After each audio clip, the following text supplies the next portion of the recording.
જય કુખાન મેરડીમાં દેવી શક્તિની અલૌકિક મહિમા તે વાત ઉપર માતાજીએ શું પ્રવચન આપ્યું આપણે ભાગ 1 માં જોશું. જય કુખાન મેરડીમાં. તમારી દરેકની કુળદેવીના રામ, દરેકની કુળદેવીની જોડે ચઢાવ માતાના રામ, દરેકના ખાતામાં બેઠેલી દરેક પેઢીઓની માતાના મારા બહુચરના ખૂબ રામ. તમારા દરેક હૃદયમાં બેઠેલા ભગવાનના રામ, તમારા હનુમાનજીના રામ, તમારા કૃષ્ણ ભગવાનના રામ, તમારા શંકર ભગવાનના રામ, તમારા રામ ભગવાનના રામ. જે જેવા ભગવાનને, જેવા માતાજીની જે ભાવિક ભક્ત જેની ઉપાસના કરે છે, જેના વધારે માને છે, જેના વધારે ચાહે છે, એવા દરેકના હૃદયમાં બેઠેલા ભગવાન માતાજીને મારા બહુચરના ખૂબ રામ.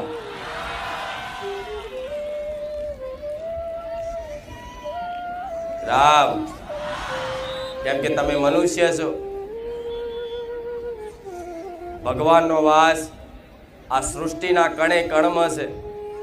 માતાજીનો વાસ આ સૃષ્ટિના કણ કણમાં છે.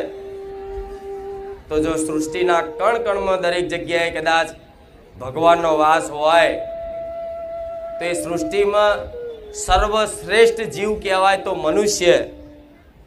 આખા સૃષ્ટિમાં, આખા બ્રહ્માંડમાં સૌથી સર્વશ્રેષ્ઠ કોઈ જીવ હોય ને તો મનુષ્ય કહેવાય. અને એમાં મનુષ્યની અંદર તો વિશેષ ભગવાનનો વાસ હોય. એટલે તમને દરેકને મારા બહુચરના રામ.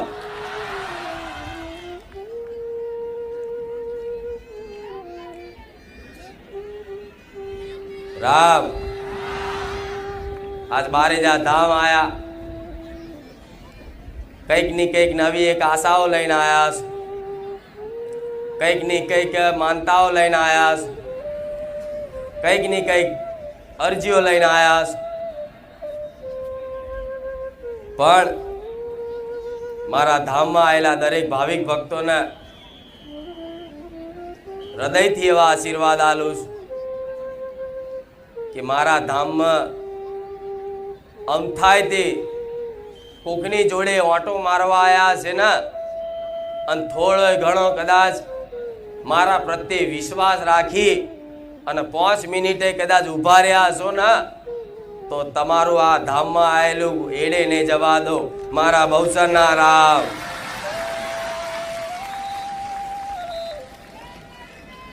અમથા કોકની જોડે કદાચ જોવા આયા છો તેવાને કહીશ કે જગત ફર્યા, દુનિયા ફર્યા ભલે, પણ બારેજા ધામમાં સોલંકી પેઢીમાં રોમવારી માતાને જાગૃત થઈ છે. અને રોમવારી માતાના દર્શન કરી અને થોડો 5-10 મિનિટ, અડધો કલાકનો સમય મને હોભરવામાં આપી દીધો ને તો તમારી પેઢીઓ તારી નાખું એ હું બહુચર માતા છું.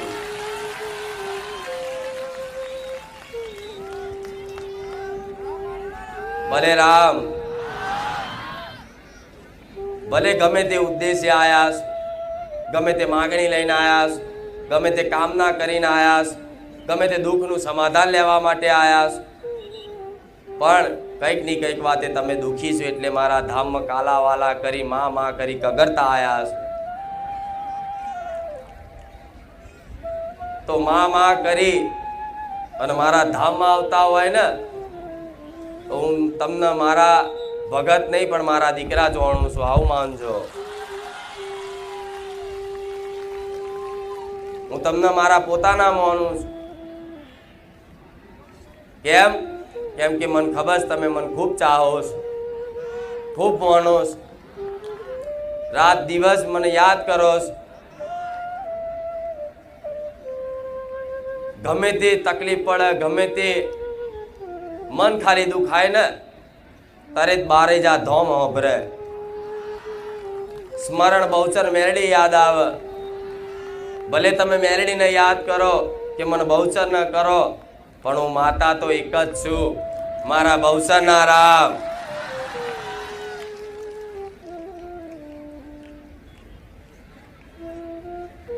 પણ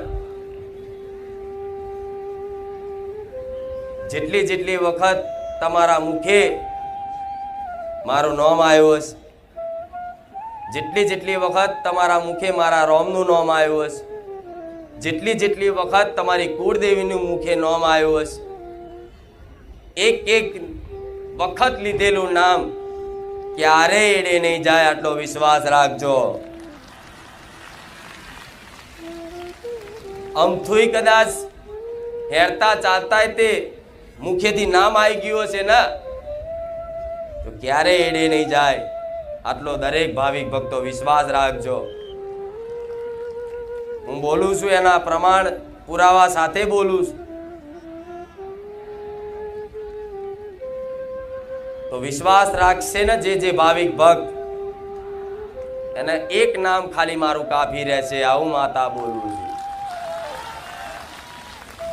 તો તમે 1000 વખત કદાચ બારીજા ધામ આવતા આવતા 1000 વખત મારું નામ લીધું હશે, મારા રોમનું નામ લીધું હશે, તમારી કુળદેવીનું નામ લીધું હશે, તો આખો આ રવિવારનો દિવસ તમે મન માતાને સમર્પિત કરો છો, આવું માતા બોલું છું. ગમે તેવું કામકાજ, ગમે તેવી નોકરી, ગમે તેવું કદાચ કોમ આવી ગયું હોય, ગમે ત્યાં જવાનું હોય, પણ છતાંય તે થોડોય સમય કાઢી અને બારેજા ધામ આવો છો ને તો તમે આ સમય રવિવારનો દિવસ મન માતાને સમર્પિત કરો છો કે માં આજ રવિવારનો દાડો, આ તારા નામનો.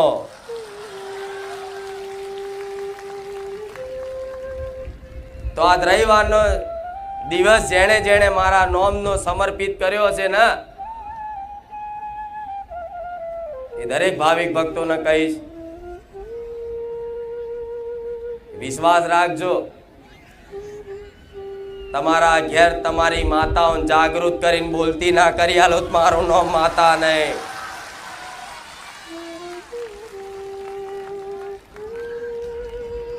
તમારી જ માતા જોડે, તમારી જ કુળદેવી જોડે એક ભલામણ કરી અને તમારી માતાને મનાઈ અને તમારા જે તે કરેલા ગુનાહ હશે, તમારા બાપ દાદાના કરેલા ગુનાહ હશે, એ બધાય કદાચ તમારી માતા જોડથી માફ કરાઈ વચ્ચે ઊભી રહી અને તમને થોડો સતનો માર્ગ બતાવી અને પુનદાનનો રસ્તો બતાવી અને બધાય કદાચ કર્મો ના દોવડાવી દો મારું નામ માતા નહીં.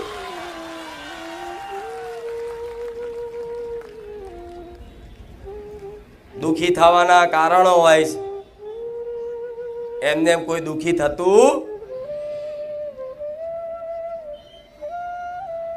તો આ દુઃખ દૂર કરવા માટે મનુષ્ય રાત દાડાની મહેનત કરતો હોય, પરિશ્રમ કરતો હોય, ઉજાગરા કરતો હોય, રાત દાડો ચિંતન કરતો હોય, ટેન્શન લેતો હોય, શું થશે, શું કરીશ, જીવનમાં કદાચ બધું હોવા છતાં એમને સુખ નહીં મળ્યું અને સુખ પ્રાપ્ત કરવા માટે, એ સુખની ખોજ માટે આખી દુનિયા જ્યાં ત્યાં ભટકે છે. ભલે દુનિયાના છેડામાં તમે ક્યાંક ફરવાય જાઓ, ક્યાંક ફરવાય જતા હશો, પણ ફરવાય તે એ ઉદ્દેશથી જાઓ છો કે ફરવા જઈશ ને તો ત્યાં થોડો મને આનંદ લાગશે, હું સુખ અનુભવીશ, એટલે મારી આત્માને ટાઢક વળશે, એટલે તમે બહાર ગામ ફરવા જાઓ. મૂળ તમને ભૂખ શેની છે? સુખની. પણ એ સુખ તમે આ સંસારમાં તન તોડ મહેનત કરીને, જબરી બુદ્ધિ વાપરી, જ્ઞાન વાપરી અને સમય આપી નહીં તે જે સુખ ખરેખરમાં જોતું ને એ સુખની અનુભૂતિ ના થઈ ને એટલે માણસ આજે મંદિરો ભગવાન માતાજીના પારે સુખની પ્રાપ્તિ માટે જાય છે.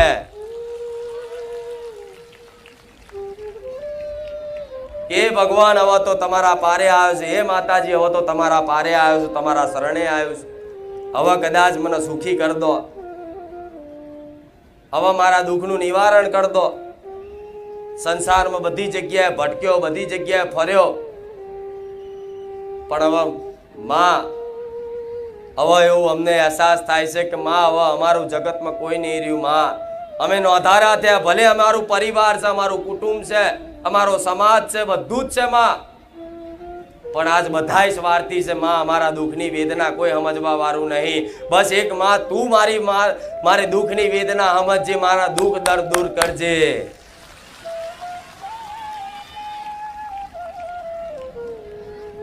આજે જ્યાં ત્યાં તમને ઠોકરો વાગતી હશે, આજ ક્યાંક કદાચ તમારી દુઃખની વાત લઈ, દુઃખની વેદના લઈને તમારું દુઃખ વ્યક્ત કરી અને કોઈની સમક્ષ સુખ પ્રાપ્તિ માટે જતા હશો ને, ત્યારે તમારો મજાકય બનાવ, તમારા દુઃખની કોઈ કદર ના કરે અને તમે દુઃખી છો તો ઉપરથી વધાર તમને દુઃખી કરવા માટે કંઈક કારણ નિમિત્ત બનાવ, ચાર જગ્યાએ તમારી વાતો કરે, છેલ્લે કદાચ કોઈ જોડે જોવડાવવા જાઓ, દોણા ફેદાવડાવવા જાઓ, કોઈ પણ ભુવાજી જોડે જાઓ, તારે કદાચ તમારા દુઃખની કોઈ વાત ના હોભરે, કોઈ કદર ના કરે, બસ એના મગજમાં એ જ ચાલતું હોય કે તું દુઃખી છે તો હું દુઃખી છે, લાઈક કંઈક કરતા 11,000 25,000 રૂપિયા મને આવી જાય તો હું સુખી દે, તારું જે થવું એ થાય. પણ દરેક ભાવિક ભક્તોને કહીશ કે મારા ધામમાં વિશ્વાસ રાખજો, ક્યારે મારા ધામમાંથી તમારી જોડથી છેતરપિંડી નહીં થાય, આટલો વિશ્વાસ રાખજો. એની જવાબદારી હું બહુસર માતા લઉં છું, એની જવાબદારી હું સોલંકી પેઢીની કુળની માતા લઉં છું. ક્યારે મારા ધામમાંથી તમારા જોડે કોઈ પણ જાતની માગણી નહીં કરે, નહીં મારો દીકરો, નહીં મારી વસ્તી, નહીં મારા સેવકો. ભલે મારું મંદિર ના બનતું, ભલે આમની આમ બહાર જાહેરમાં કદાચ કોકની જગ્યા પર આવા સ્ટેજ લગાવી અને આવા ગાદીનું આયોજન થતું, પણ આ સમય છે, જેમ તમારો સમય હોય ને એવો મારા માતાનો એ સમય હોય છે. મારો ભગવાન એવું કે તું તારા ઉદ્દેશનું પાલન કર, તારા દીકરાના કર્તવ્યનું પાલન કરાય. માતાજી ભગવાનને કોઈ મંદિરોની જરૂર નહીં હોતી. માતાજીનું વાસ, એનું મંદિર તમારા જેવા ભક્તોનું હૃદય છે. તમારા જેવા લાખો ભક્તોના હૃદય મંદિરમાં બિરાજમાન થયેલી માતા છું. અને આ તમારા હૃદય મંદિરમાં જે મન માતાના આનંદ થાય છે ને, એવા મન હોનાના મંદિરમાં આનંદ ના આવે. મોટા ઘુમ્મટ વાળા મંદિરમાં મન માતાના આનંદ ના આવે. કેમ? હૃદય મંદિરમાં બિરાજમાન થરાની દેવી શક્તિ છું. કહેવાય છે કે માતાજી ભગવાન મંદિરોમાં છે, પણ જો તમારી સાચી શ્રદ્ધા અને વિશ્વાસ હોય ને તો માતાજી ભગવાન મંદિરમાં નહીં, કણ કણમાં છે, દરેક જીવમાં છે, દરેક પશુ પક્ષીમાં છે. જો તમે ભાવના કરો તો ભગવાન પ્રગટ થાય, જો તો માતાજી પ્રગટ થાય. એનું નામ દેવી શક્તિ કહેવાય. આ તો મંદિર તો એટલે બનાવવામાં આવે છે કે આવા લાખો ભાવિક ભક્તોને એક આસ્થાનું કેન્દ્ર બને અને લોકો એ મનોકામના પૂર્ણ કરે, એમનું મન એકાગ્ર કરવા માટે, મન કેન્દ્રિત કરવા માટે. પણ જો તમારી જોવાની દ્રષ્ટિ કદાચ આ ચૂંદડીમાં મન માતાને જોવો છો ને, તો તમારા માટે આ ચૂંદડીમાં સાક્ષાત બેઠી છું. જેની જેવી દ્રષ્ટિ, જેની જેવી ઓળખ, એ પ્રમાણના દેવ દર્શન આલે. પણ આજે કદાચ મને ચૂંદડીમાં જોતા હોય તો ચૂંદડીમાં શું, ફોટામાં જોતા હોય તો ફોટામાં શું, ધજામાં જોતા હોય તો ધજામાં શું. પણ તમારી જેવી દ્રષ્ટિ હશે, તમારી જેવી ભાવના હશે, તમારો જેવો વિશ્વાસ હશે, એ પ્રમાણના દરેકને જો કદાચ આ ચૂંદડીના રૂપમાં જ કદાચ ઘેર ઘેર જઈ જે મારા ધામે આવતા જતા રહ્યા છે, જેણે જેણે મનથી મન માતાને મોની લીધી છે, જેણે મન સ્વીકારી લીધી છે, એને ઘેર ઘેર જઈને સપને કદાચ ઓટા ફેરા કરીને દર્શન આલવા રોજ ના જાઉં, મારું નામ મેલડી નહીં. એના ઘરના ઉંમરે 24 કલાક ઓટા ફેરા ના કરું તો ગોળા જગતમાં હું કળિયુગમાં મહામાયા રોમવારી મેલડી મટી જાઉં. મારા મેલડીના રામ ભલે રામ. મન ખબર તમે મન ખૂબ ચાહો છો, ખૂબ માનો છો, દુનિયા કરતા સૌથી વધારે મન માનો છો. આખું જીવન મન માતાને હોપી દીધું કે મારી ખુખાર મેલડી તું કરે ખરું. હવે તો રવિવાર આવીને રવિવારનો દાડો કદાચ સમર્પિત કરતા હોય, પણ રવિવાર આવતા જતા જતા જતા ધીરે ધીરે 5 રવિવાર, 7 રવિવાર, 11 રવિવાર, 25 રવિવાર જેવું કદાચ થોડું થશે ને એટલે આપે રૂપે તમારી શ્રદ્ધા રોજ મારા પ્રત્યે વધવાની. દિવસે દિવસે શ્રદ્ધા તમારી મારા પ્રત્યેની જે તમારી શ્રદ્ધા છે, તમારો જે વિશ્વાસ છે, જેમ જેમ રવિવાર આવતા જતા રહેશો ને એમ એમ તમારી શ્રદ્ધામાં વધારો થશે, શ્રદ્ધામાં વૃદ્ધિ થશે. અને એ શ્રદ્ધામાં વધારો થતા થતા થતા કદાચ એકદમ પૂર્ણ શ્રદ્ધા થઈ ગઈ ને કે માં હવે તો પૂરેપૂરો વિશ્વાસ છે, હવે મારું તોય તું અને તારું તોય તું. એ દાડ તમારા દરેકના લેખ બદલી ના નાખું મન મેલડીને કહેજો. અરે નસીબમાં લખ્યું હશે કે નહીં લખ્યું હોય, કિસ્મતમાં હશે કે નહીં હોય, ભાગ્યમાં સુખ લખ્યું હશે કે નહીં હોય, પણ ભગવાનના દરબારમાં જઈ અને તમારા માટે કાલાવાલા કરી કગરીને મારા રોમ જોડથી સુખ ના લઈને આવું તો મેલડી નહીં. કહેવાય છે સુખ દુઃખ તો જન્મથી જ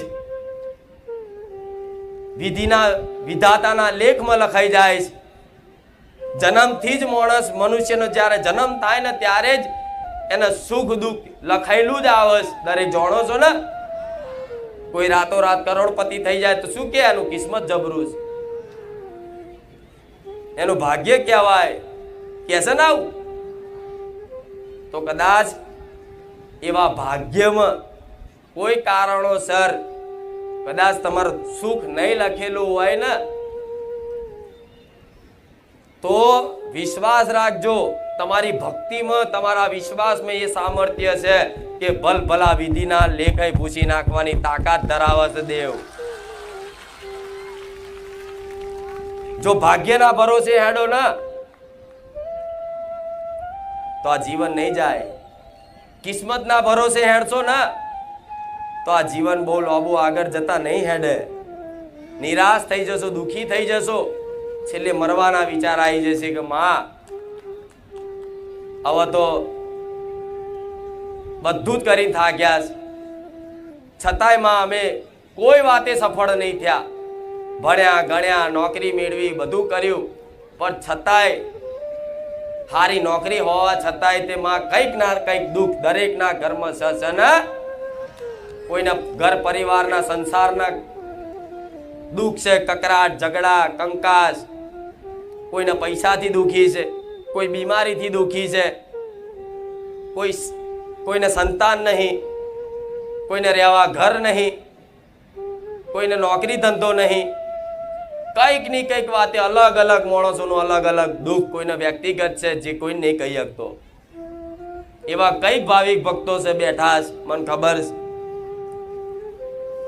જે દુઃખ તમે કોઈ ના કહી શકતા હોય ને, તમે કોઈને વાત ના કરી શકતા, અંદર અંદર મૂંઝાતા હોય કે હું શું કરું માં, હું ફસાયો છું, ફસાઈ છું, આમ તેમ, તો તમારે એવી ચિંતા નહીં કરવી, કોઈ હોંભળતું નહીં. હું રોમવારી મેલડી બેઠી છું. પણ દીકરાઓ, જો કદાચ એવા દુઃખમાંથી બહાર નીકળવું હોય, એવા અંધકારમાંથી બહાર નીકળવું હોય તો મને જીવન હોપવું પડશે, મારું બની જવું પડશે. મારાથી થતા હોય ને એટલા દુઃખ તો કદાચ મારી મોનતામથી કામ પૂરા કરી આલીશ. અને કદાચ 2 4 5 6 7 કામ કદાચ મોનતાથી કરી આલું, અને આગળ કદાચ કોઈ કારણોસર તમારું કામ હું નહીં કરી શકું ને તો તમારી માતાને કરાવડાવીશ, પણ તમને તોય નિરાશ નહીં થવા દઉં.